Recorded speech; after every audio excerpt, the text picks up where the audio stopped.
Welcome to Abyss Gazing, a horror podcast where we celebrate everything spooky and mental health. I'm your co-host, Mark Moore. And I'm your other co-host, Josh Berkey. And we're talking about the 1973 Christopher Lee movie, The Wicker-Man. Let's just jump into Christopher Lee, because Christopher Lee is one of the strongest pillars of this film's foundation. And me and you, we have a little bit of an age gap. And I would say that my generation mostly knows Christopher Lee from Lord of the Rings, playing Saruman the White. Also, as we noted before we started recording, he's also in The Hobbit to a lesser extent. But yeah, so my generation, I feel like you grew up with him in that capacity. And if you were really lucky, you also had him in Gremlins 2. So great, that movie. Yeah, the lead scientist in Gremlins 2.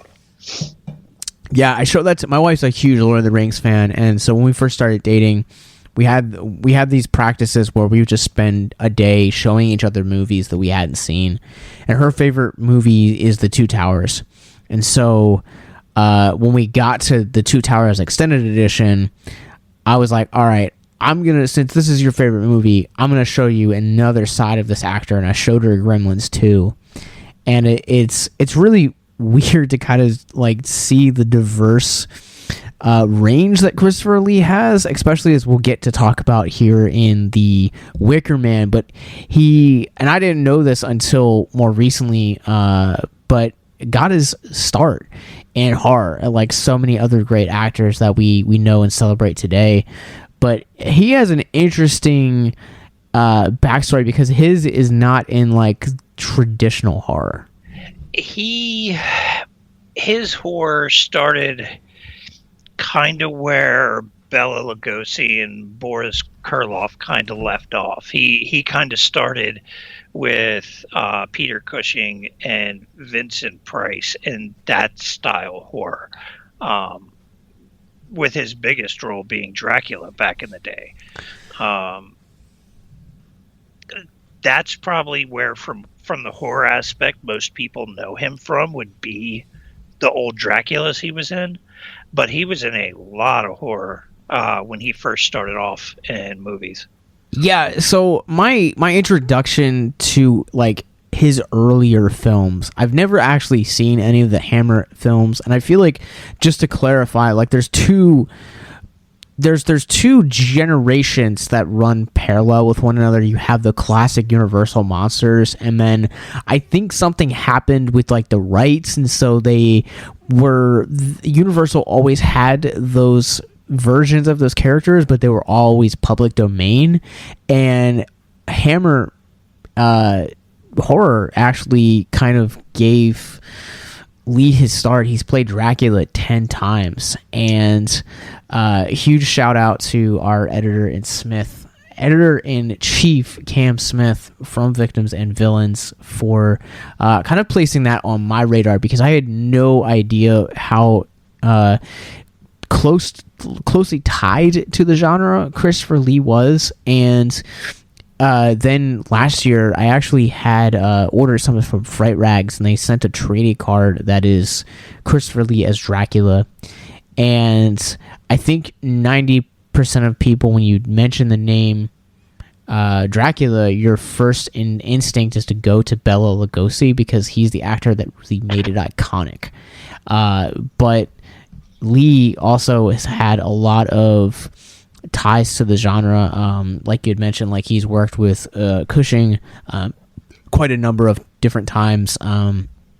He's worked with Vincent Price a few times, who obviously has just a immense tie to like gothic storytelling in the genre as well. And so it's really interesting to kind of see him in a movie like this, because I'm sure, as we're going to talk about, Midsummer's obviously going to come up at some point in this conversation. And so why not just insert it? There's no way Midsummer can't. Why not just insert it 5 minutes into this thing? Because this is a different role that, for me personally, I've never seen Lee take on a role like this, where he's very menacing, but yet also like just happy. And it's like his character and like this culture that he's built have such a interesting juxtaposition that, you know, they don't see what they're doing as wrong. And so you get, you know, films that are inspired by it to do something like Midsummer with Ari Aster a couple years ago. And I have to say that this is truly just a dynamic performance he gives. Like, I really enjoyed this film. This was a first time for me. I just want to also say that to the listeners. This was your pick. Because, well, it's iconic. It's streaming on Shudder, and it still breaks my brain how this movie, how dark it is, but yet it's a light. It's like all light, and it's a freaking musical. Like, what? Yeah, I picked this movie knowing good and well when you said you hadn't seen it, that it was just, you were either going to hate it or just be blown away by it, one or the other. Because it's just, the only thing you could really compare it to modern-wise would be if Midsummer was a musical. I mean, that's really all you can compare it to. Christopher Lee has always played a villain of some sort, sure, as far as I can tell, or in some sort of horror role or dark role. I mean, the first time I saw him in a movie was Mio in the Land of Faraway with a child Christian Bale from 1987, and he was the bad guy in that movie, turning kids into seagulls. So he's always been in that kind of role for me, but the way he does the part in The-Wicker-Man, he doesn't seem like the bad guy. He's holding up his religion and his religious beliefs that the entire island was raised on over multiple generations. So he's just living his life the way he knows how to live it. Sure, and so we're going to be talking on and off throughout the course of this. We're going to, as it's Spooky Isles released a article that is 10 facts that the article is 10 facts that you might not know about The Wicker Man 1973. We're going to talk about these on and off throughout the entire episode. We're going to plop a link in the description where you guys are streaming this, but before I get into that, I found this interesting that the very first fact that we're talking about Christopher Lee's role in this, he loved this role so much that he actually worked for free. And Lord's Summer Isle is the dude's name. He must have really taken to the material. Quote, "We all know that this was Lee's favorite role of his career because he believed it was his best performance," which I've seen a lot of Christopher Lee's films, and I would argue that I would 100% agree. I feel like this is, like, I was blown away by his performance. I feel like his performance as the villain really makes this film. And kind of shifting to something else that you talked about, you know, but was he really the villain? Look. to us, yes, he was the villain. To an extent. I mean, every story has to have a villain. It is the basic storytelling structure. So this is you're jumping the shark with what I'm about to say, because you know, we established this in our Ghoulies episode that there's two things that you have to know about me. First off, there's three things actually. First off, I love horror. It's the reason I'm here. Second off, I am the analytical one out of Mark and myself. And three, I'm a Christian. So hopefully you're still listening to this. But like we talked about in Ghoulies, one of the things that, you know, we see with Jonathan's character in that film is kind of his take to extreme religion.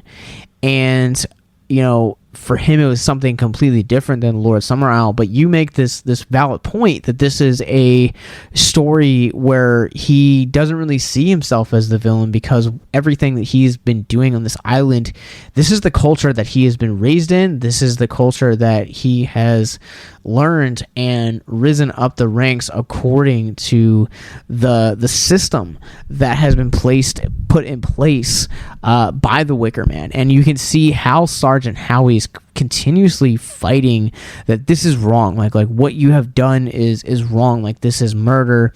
But yet at the same time, it's also like, well, you have no jurisdiction here because of where this sits on the island, which is something I want to talk about in a second here. But you have like people that grow up in religions that make it okay to be racist or homophobic, and so when they get out into the real world, they don't see the things that their vantage points or their viewpoints on something like abortion or the whole Black Lives Matter movement or the gay rights and stuff like that. Like, they don't see those as the areas of that need to be addressed. They think that this is the way that I think, and so this is the way that I'm wrong. Whereas you have everyone outside of that religion, outside of that town, that believes differently. And one of the things that was so damaging to me growing up in the church was having that vantage point, where I've said it many times on this pod, on Victims and Villains at least, that I had to unlearn how to train myself not to have racist thoughts some way, because I don't want to say that I grew up around it, but it was definitely an influence of my surrounding areas. Also, there were definitely some things where I felt like I had to unlearn homophobic practices. So I've spent the better part of my adult life learning how to be a caring person to all people.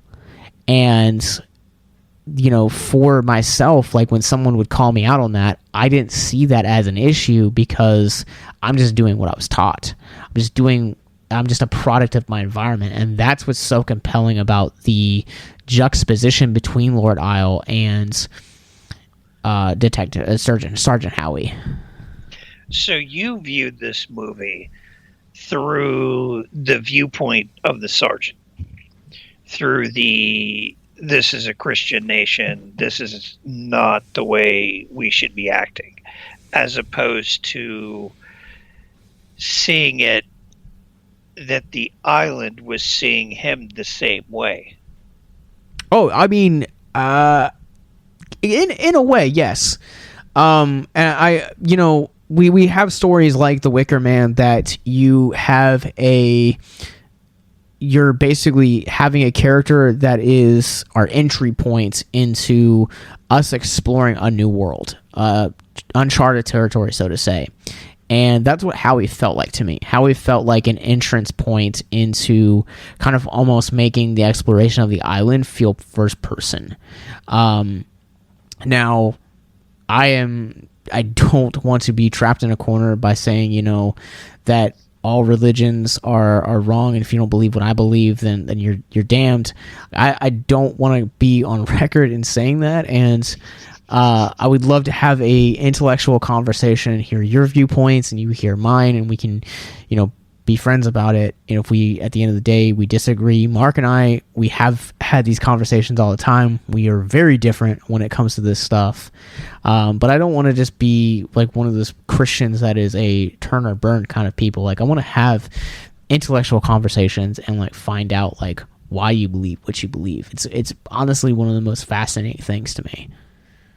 Yeah, and I grew up like you did in Southern Baptist church, but once I got out of it and kind of went my own way, I met new people, and you kind of realize that no matter where you go, whether it's religious, not religious, people of any sort of similar group in general, you're going to have good people and bad people. and you're going to have judgmental and non-judgmental, and it applies across the board to just about anything. I view these things as what makes you happy is good for you.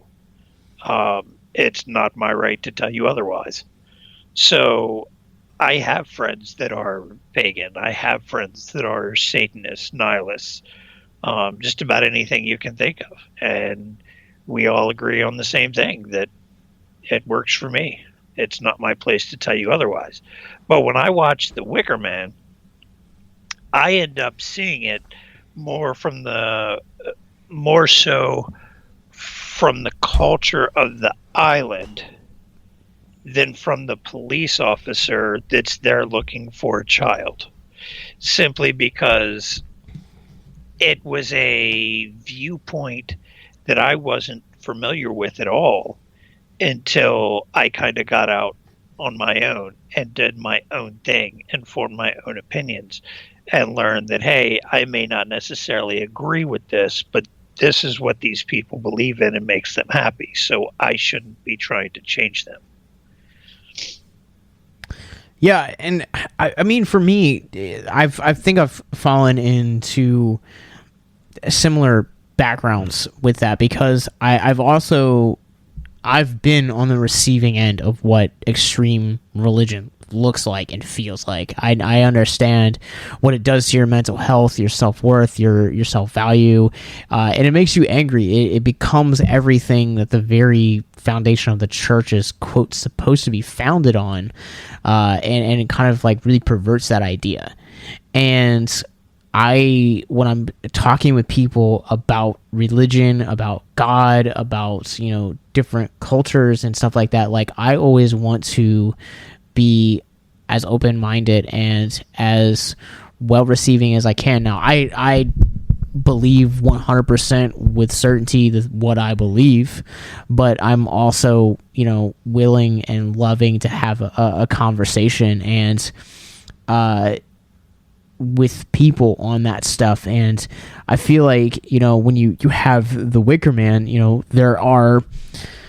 looking and they literally burn this guy alive at the end, right? Like he's a sacrifice. Yeah, it's a human sacrifice so that people can have a harvest. Like that is the whole kind of like climax and shocking ending to this movie. And, people look at that and they're shocked by that. And it's like, well, no, like there are some religions out there that do this very same type of thing. And like these practices are very much still, and I don't know any off the top of my head, but I'm sure that they have to exist in some way because they believe what they're doing is right. And that goes back to that old adage, like, we're all the villain in someone's story. And I think that it's really interesting to kind of view it from both the cultural, viewpoint of Summer Isle, but also to view it from Howie's perspective, because it allows both vantage points to be both right and wrong in that viewpoint. And if you view it through the sergeant's viewpoint, and then go back and rewatch it from the island's viewpoint, it's almost two completely different movies. Oh, you're absolutely correct. And that's one of the things that I feel like makes this film so ingenious and not a product of its time, but so much ahead of its time, because it has that dual narrative where, there is a hero on both ends of it, because like we've been saying, like Summer Isle is just doing what they consider to be normal, and then you also have Sergeant Howie that is doing what he deems to be normal. So you have these two competing narratives of normalcy that are trying to be heroes of their own story, where we need a human sacrifice in order to bless the harvest. If you are devout in your religion, you are 100% going to believe that something as dark as human sacrifice is going to make that come alive, not to bring more religion into it, but there's a couple stories in the Old Testament in the Bible that talk on this very subject, and they sacrifice people, and I'm sure to some content there's like historical narratives that also line up with that. Well, you've got, I believe it was the Incas and the Aztecs both had sacrificial rituals for various reasons. I believe the Vikings did too. It ran through almost any culture and religion throughout history at some point. Sure, yeah, and so I would, like I said, like I would still imagine that someone somewhere in the world is still practicing and making those human sacrifices, thinking that, making the claim that if I do this, then my harvest is going to grow next year, or the rain will come, or just a number of other things that, my power will come back on, or just a number of other things that, you're in search for to happen. And then you also, like we've said, you have this other narrative that's going parallel with it, with Howie, that is just basically trying to find a missing girl, and ends up being tricked, which, man, was a brilliant twist. I have to say that, like, that for me was like when the movie, like, I was like, oh, really, really kind of took it for me, and it elevated it to new heights, because not to say that, like, it wasn't, like, good prior to that, but the whole, like, yeah, like, this was all planned, like, for you to specifically be here. I'm gonna say something controversial, because I watched the Nicolas Cage film after this, and I know where you stand. I think they did a better job of bringing the cop character to the island in that movie than they did in this one, but the fact that you don't have that, like, explanation or, like, prior connection just makes it, like, so much creepier. But I digress. You talking about the originals that much creepier because you don't have any of the prior connection? Yeah. It's kind of like, so that's one of the big differences, is you have a backstory on Nicolas Cage's character, and where he meets somebody that gives him the case, and then he goes off to the island. Where in the original, in the 73 original, you've got Sergeant Howie going in.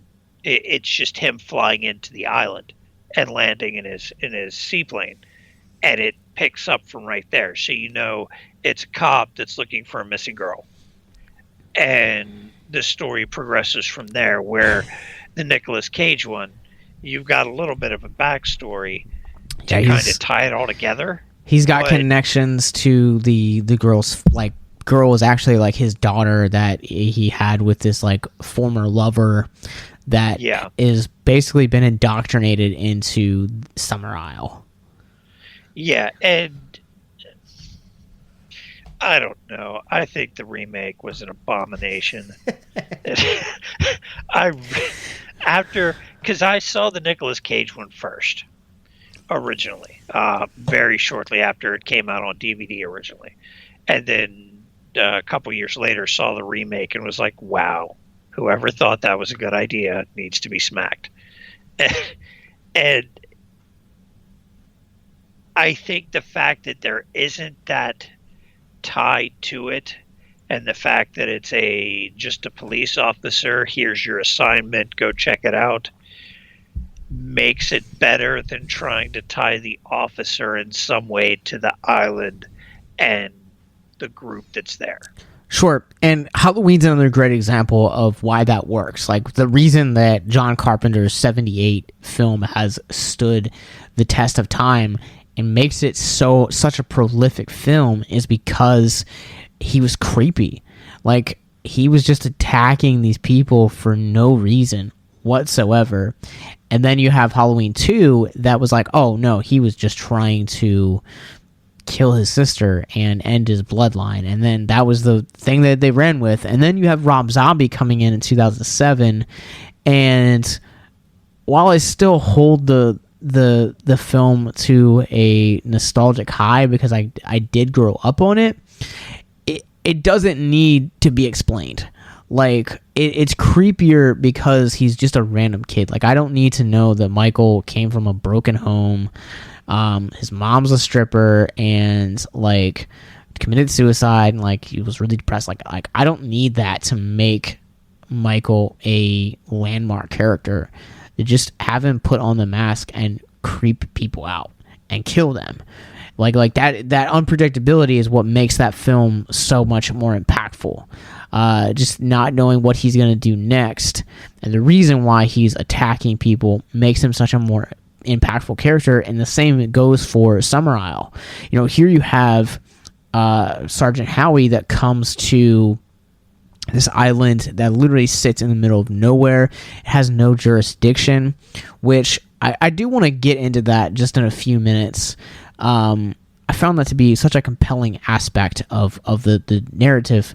But then at the end, this missing girl that he has been on this journey to find actually shows up and is basically like, hey,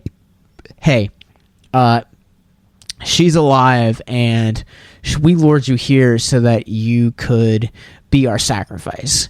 And you're just some random guy, and you're going to go in here. Like, that to me, I feel like makes this film so much more compelling and so much more terrifying than it just being like, yeah, we have this like personal connection. That said, I did not think the Nicolas Cage remake was an abomination. I'm just going to throw that out there. I thought that they had some really smart choices that they did. They try things, really work. Try some things, didn't work. But I can promise you that it is coming to a future episode of That's High Praise, a Nicolas Cage podcast. I mean, I guess you can have that when I like the Rob Zombie Halloween a little better, simply because of the explanation of him being, what would they say, a psychopath or a sociopath. I don't know. It made Michael Myers a little more human to me and made it that much more brutal. And we all know I like brutal. But the original Wicker Man, though, is just... I suggested it for an episode because of how bizarre it is and how off the wall it is when you watch it compared to everything else that had come before it and since. And the only thing you can come up with in comparison is Midsummer, which we mentioned earlier. I can't think of it, and I could be wrong because I haven't seen all horror that's out there, but the way it's done, it's an island living out their religious practices, where Midsummer is a village in Europe that's still living by the old Norse ways in some aspects. So, and they're both very bright, kind of sunny movies in a genre where everything is dark, violent, and bloody. And it makes it that much better that you can't really compare it to very much. Where if you go with the earlier Halloween example, you end up with Friday the 13th, in some ways Nightmare on Elm Street, the original Black Christmas. You can go through a whole slew of slashers. But something like this, you can't, or at least not that I can think of off the top of my head. If you or someone you know is listening to this podcast right now and you're struggling with suicide, addiction, self-harm, or depression, we encourage you guys to please reach out. This is the heartbeat of why we do what we do. Suicide is currently the 10th leading cause of death in the United States, and as of this recording, there are 132 suicides that take place each and every day on American soil. And when you scale back internationally, there are 800,000 successful suicides. That is one death roughly every 40 seconds. So if you or someone you know is struggling, you guys can go to victimsandvillains.net/hope. That resource is going to be right in the description wherever you guys are currently listening or streaming this. There you'll find resources that include the National Suicide Lifeline, which is 1-800-273-8255. You can also text HELP to 741-741. We also have a plethora of other resources, including churches, getting connected with counselors, LGBT resources like the Trevor Project, and also veteran hotline as well. Please, if you hear nothing else in the show, understand that you listening to this right now, have value and worth. We get it. Suicide, depression, mental health, these are hard topics, and the stigma around them doesn't make it any easier. But please consider the resources right in the descriptions below, wherever you guys are listening, because once again, you have value and you have worth. So please stay with us.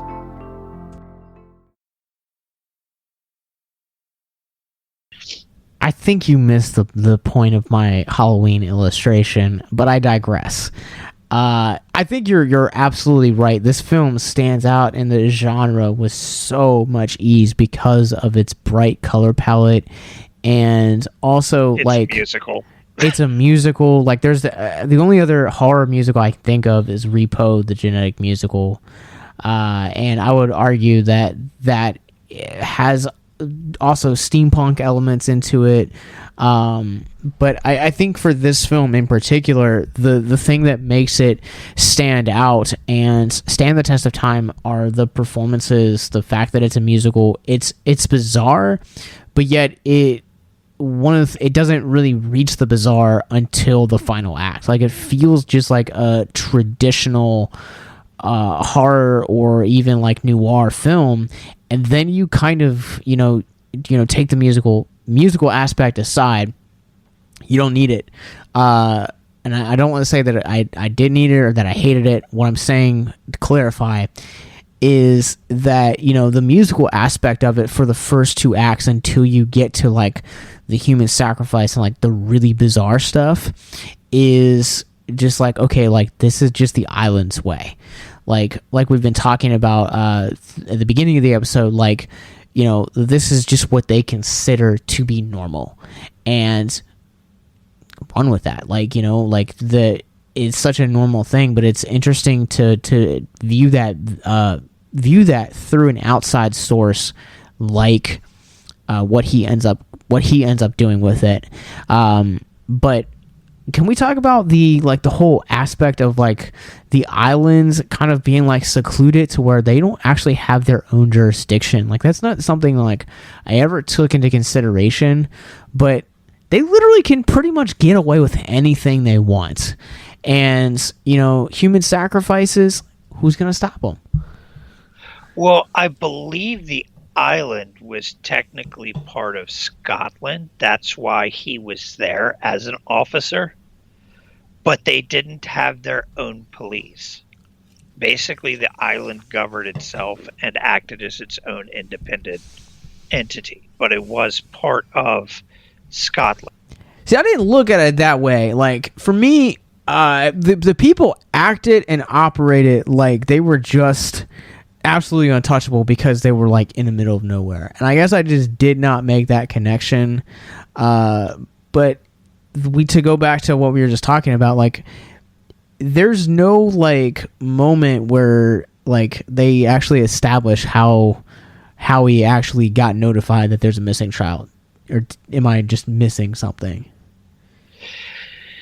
No, they never really said.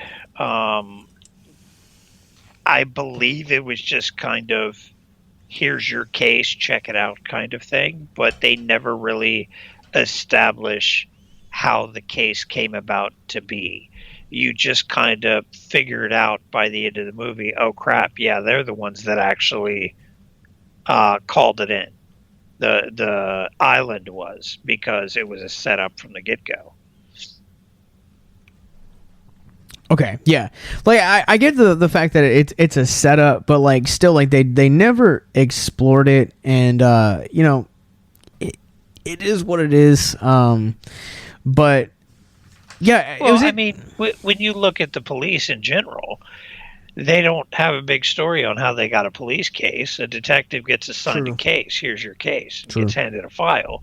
So that's just how I assumed it came about. He was assigned a case. We had this called in. Here's your file. Go look into it. I didn't read into it any more than that. Sure. Okay. So let's talk about actually like how Howie like gets to, as he's like exploring the island.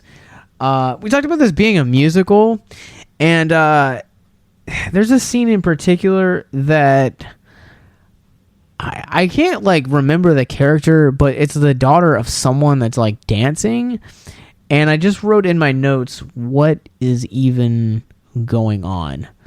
So she was the daughter of, I believe, the barkeep. Yeah, she was. So the music in the movie, the singing, if you really pay attention to it, a lot of it revolves around the beliefs of the island. Like when they're dancing around the maypole, singing the song there with all the boys going around the pole with the ribbons and stuff. And then you've got later on in the movie another scene where some girls are like dancing around a fire and jumping through the fire in hopes of being fertile, and they're singing a song there. And this scene you're talking about, she's essentially testing the police officer. They know he's there because they've called him in. They know he needs to be a sacrifice, and they're looking for the ultimate sacrifice. So it's almost like she's trying to tempt him in this scene.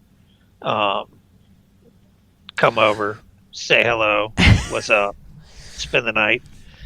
And that was the point of that scene, was testing basically his beliefs and everything. Like Christopher Lee says at the end of the movie, you get to die a martyr because he held firm to his beliefs, and he's dying for his Christian beliefs for them to uphold their pagan beliefs. And that's what that scene was about, was him being tested and testing his faith.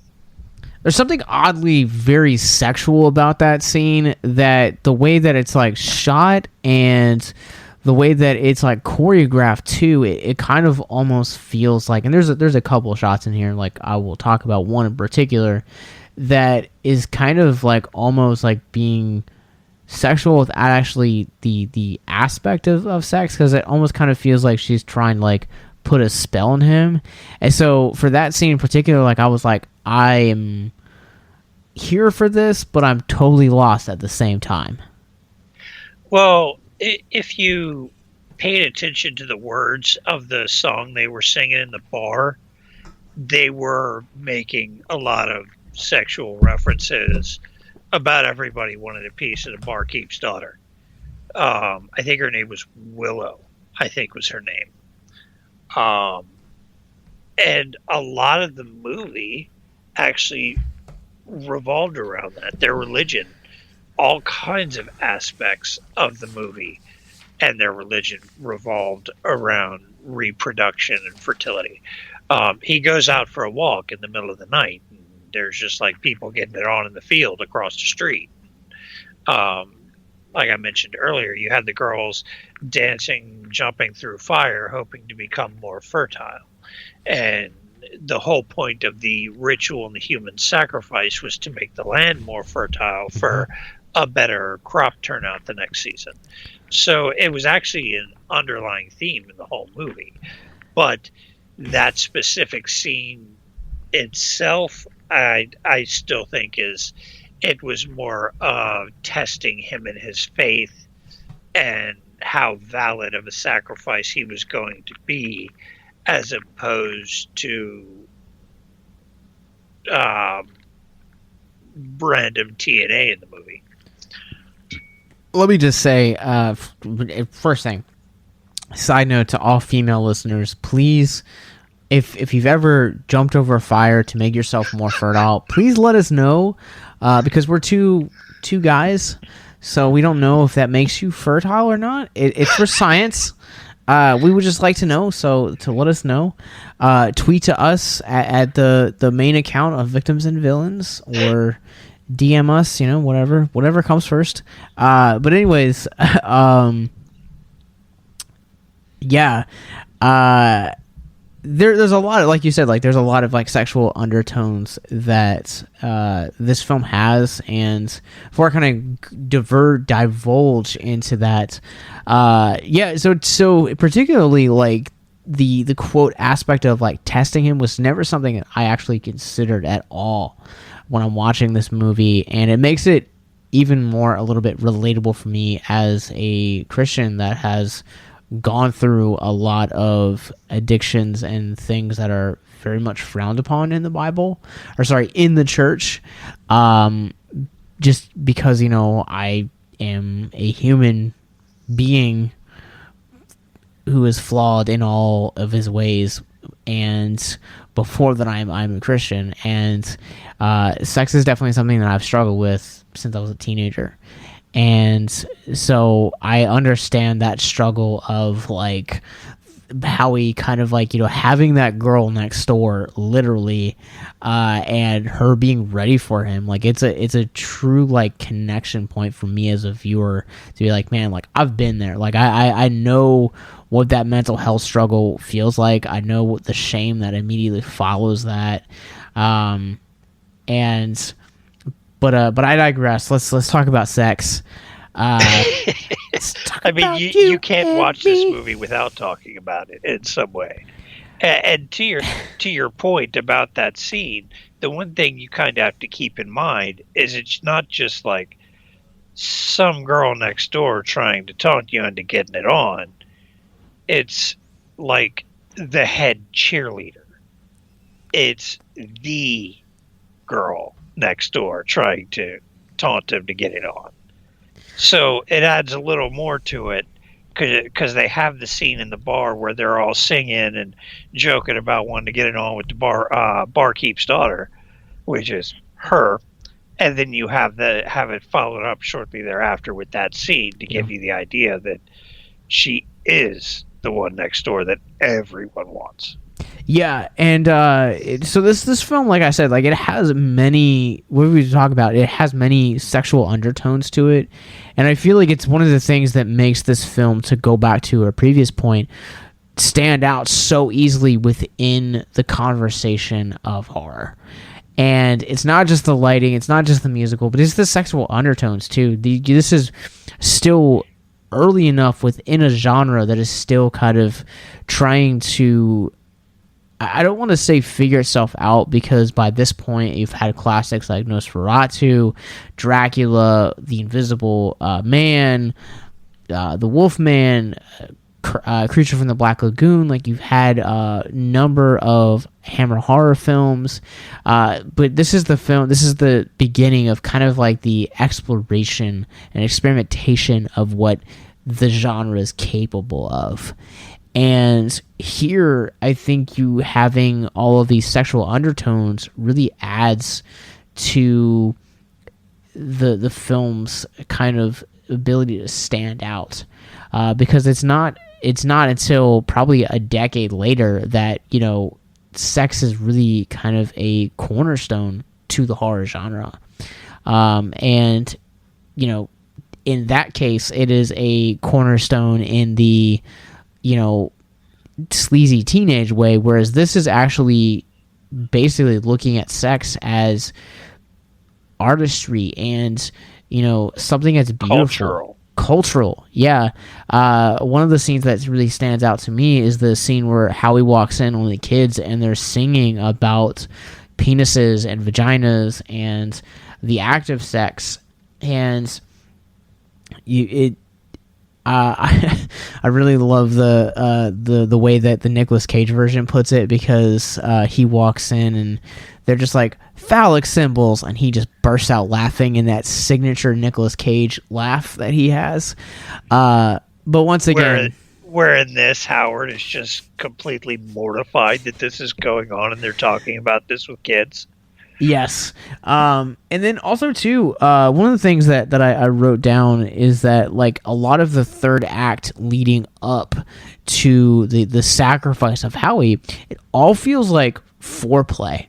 I don't know how you kind of read into that, the third act where they're kind of going through and doing all of these acts, but it feels like foreplay to the main event of what sex actually is. It could, I mean, you could, thinking about it, you could really view the movie in that way.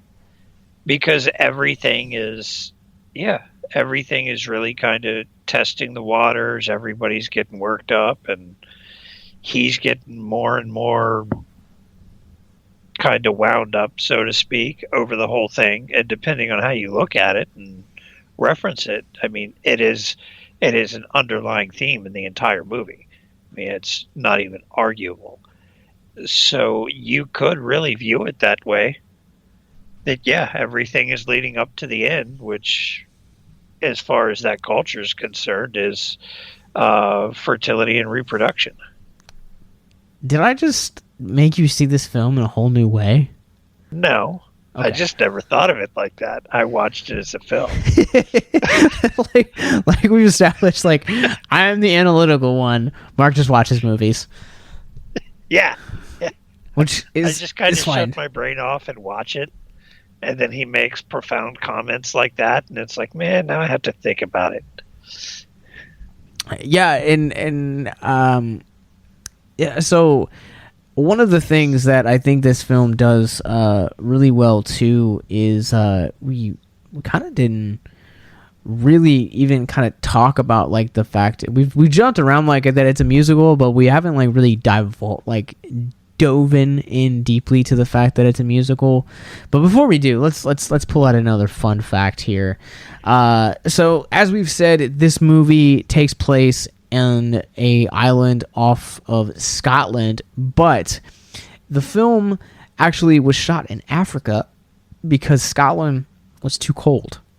Quote, the movie is set in May, but was actually filming during October and November, which were very cold months in Scotland in 1972.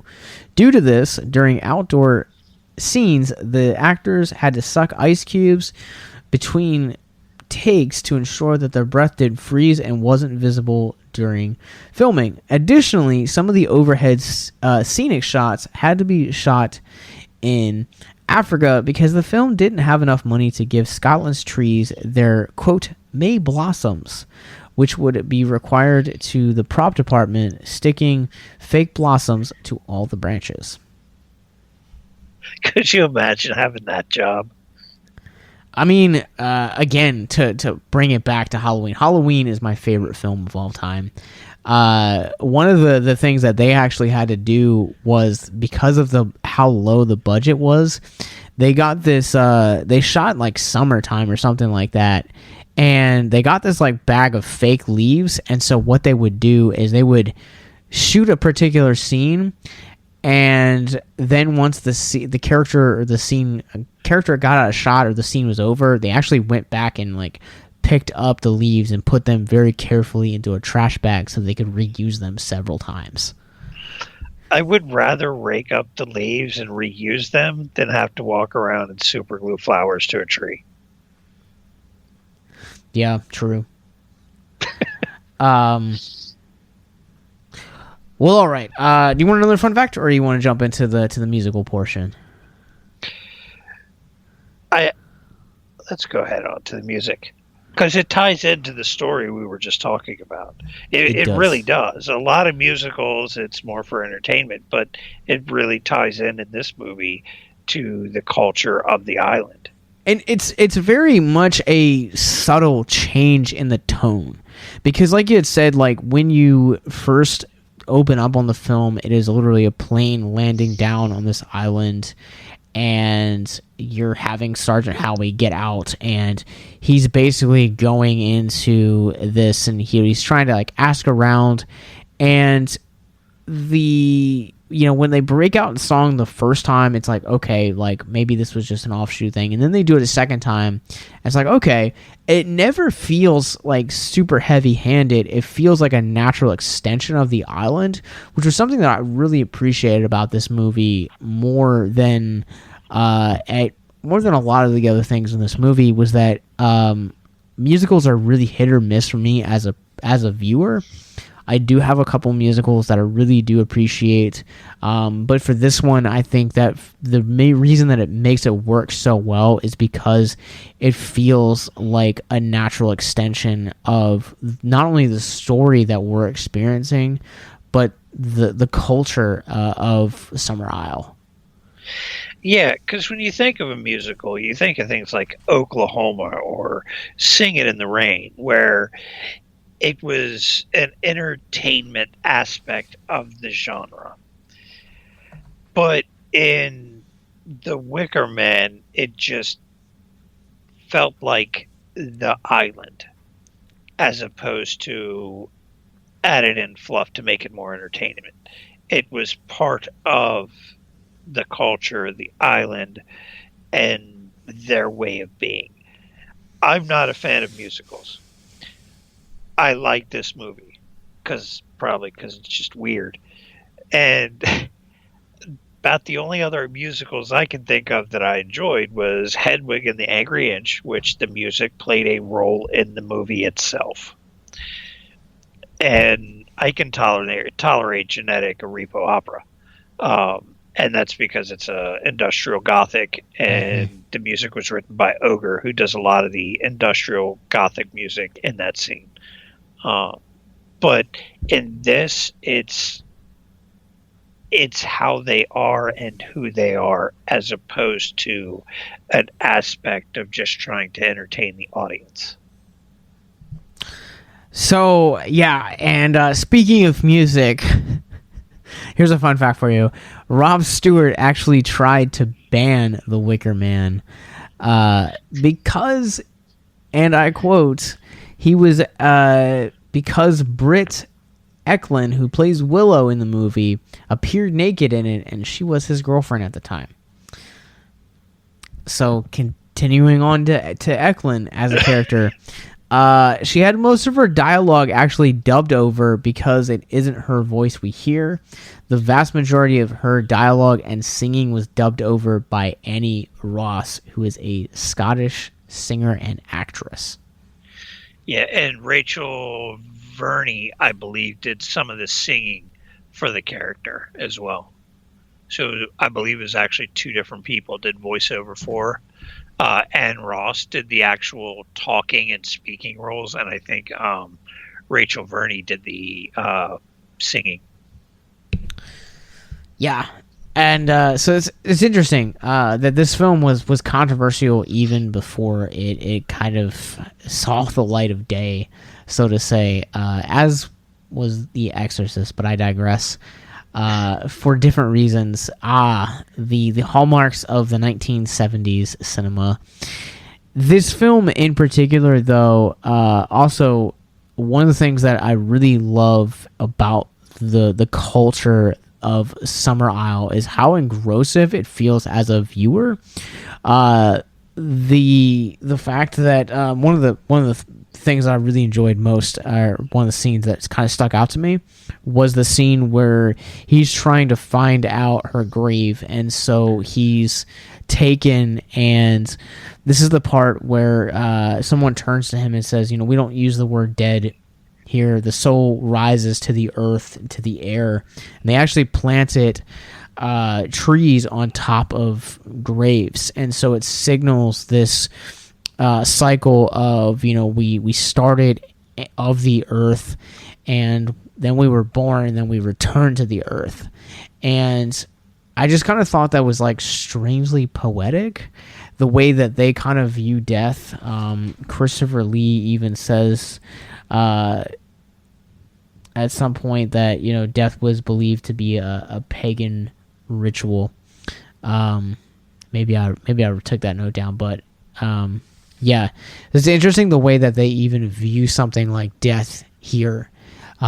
Whereas, like, you know, they kind of view death as this like beautiful experience because you're returning to the earth. And Christians also at the same time, like, you know, with Howie, they also kind of believe that, you know, becoming a martyr is really like the high point of, you know, being a Christian, you know, like being so unshakable in your faith that you're willing to die for it. And so it's really interesting to see that also kind of undertone exist here and getting to see both of those vantage points and kind of how they compete with one another. Well, it goes into why they were performing the sacrifice in general to help bless the land.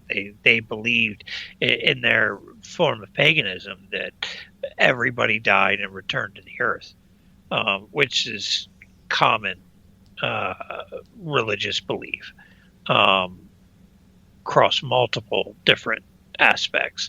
They don't believe you just die and that's it.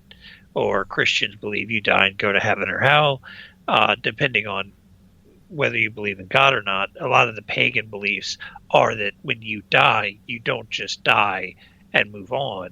You become part of the earth and so on and so forth. That the earth has a spirit, trees and nature has their own spirits, things like that. And it ties into using him as a sacrifice because they talk about him being a virgin and a Christian and untainted and all these things to make him the ultimate sacrifice in their religion to bless the land. And I think it kind of all ties together.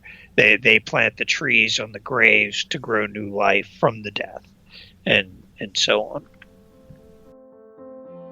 How would you guys like to help us get mental health resources into schools, conventions, and other events? Well, now you can. Simply go to patreon.com/victims and villains for as little as $1 a month. You guys can help us get mental health resources into current and upcoming generations, educate and break down stigma surrounding mental health, suicide, and depression.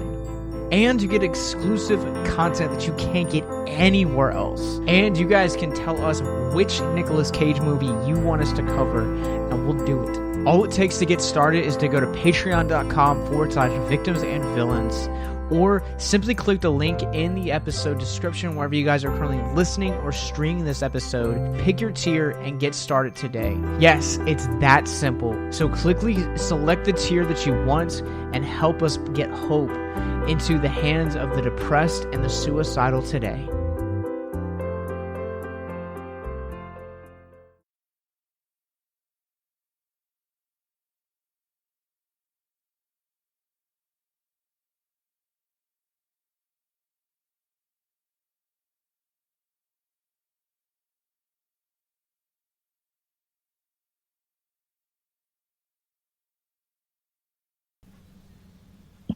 Yeah, I think you're 100% correct. And I think that's one of the things that it makes this film eerily beautiful is because I think, and, you know, correct me if, you know, you feel differently, but I feel like we have this hard problem kind of talking about things like sex and death in particular, where, you know, we don't say, oh, he died. We say, oh, they passed on, they've passed away, they've gone home, you know, they've whatever, you know, we don't outright feel like we can say a person died because like it's an insult to their memory or whatever, when it's a natural human thing. In the very same vein, my wife and I, we've been talking about this more recently, both being Christians, like the church and, you know, I don't want to say society as a whole, but like for me, like the vantage points and like the people that I've had around my circles for a number of years, we find it weird or uncomfortable to talk about sex, which is, again, much like death, a natural human function. And there's like something that is stigmatizing about talking about these two very different things. but still they're handled in the same way that, suicide or mental health or addiction or self-harm are kind of all umbrellaed under, but yet at the same time, like, we all feel sadness. That's depression, whether or not it's full blown, whether or not it's just sadness or it's actually a degree of depression. It varies by person, and whether you are married or dating around, we all are going to have sex, and we're all eventually going to die at some point. So why is it that we feel like we can't talk about these things? And Wicker Man places those things right up in front, like to a point where you're seeing children actually singing about reproductive body parts and the act and purpose of why those things exist. And the third act feels like an entire celebration of the act of sex and reproduction and being fertile and new life. And that's one of the things that I find so refreshing about this movie, is that even in the act of Howie's death, there is something strangely beautiful about the way that they're the heroes in their own story and the reason for why they're doing it. So I think it comes down to a societal thing. If you look at different parts of Europe, they're much more open about sex. If you look at like Japan, so to speak, or for example, they believe they don't believe that death is like this miserable thing like we do. It's the dead are still with us and trying to communicate with us, and they're still there.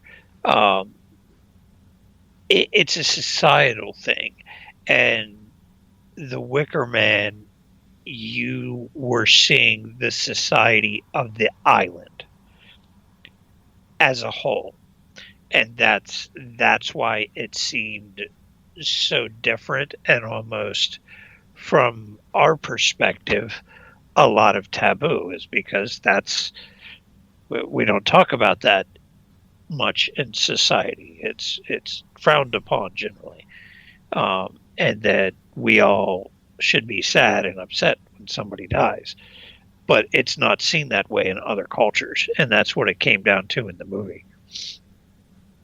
Oh yeah, I'm so glad that you kind of placed it in that frame of notions, because you're right. Like, it is a societal thing, and you look at like how other cultures and other parts of the world we celebrate things like sex and death, and we look at something like I want to say is it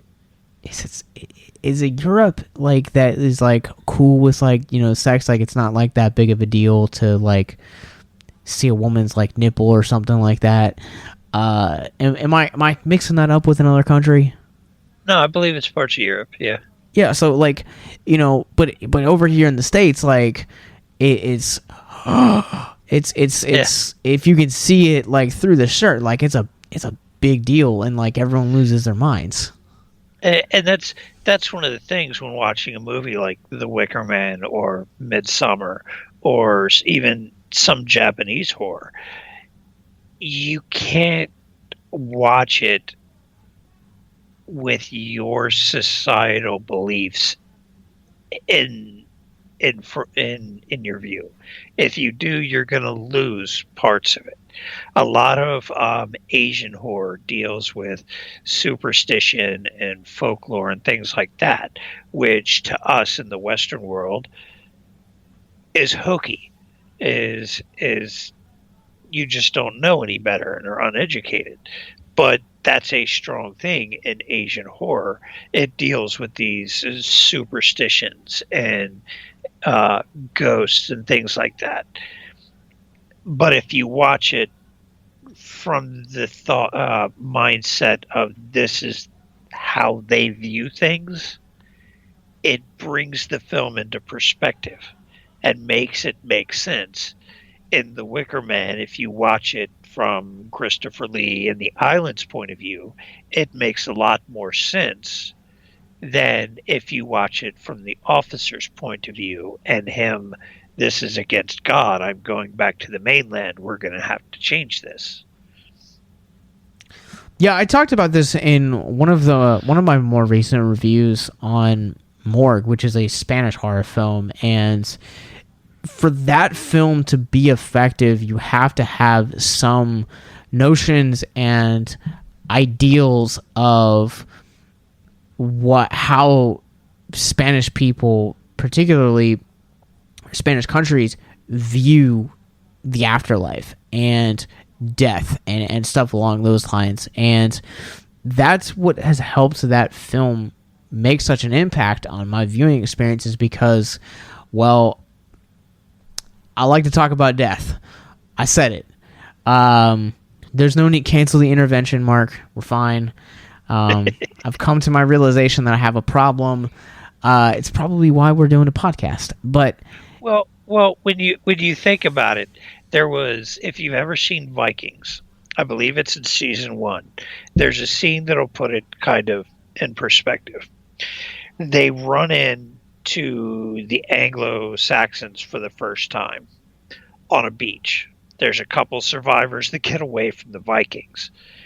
From the Vikings' perspectives, the people that died in the fight died honorably, went on to Valhalla.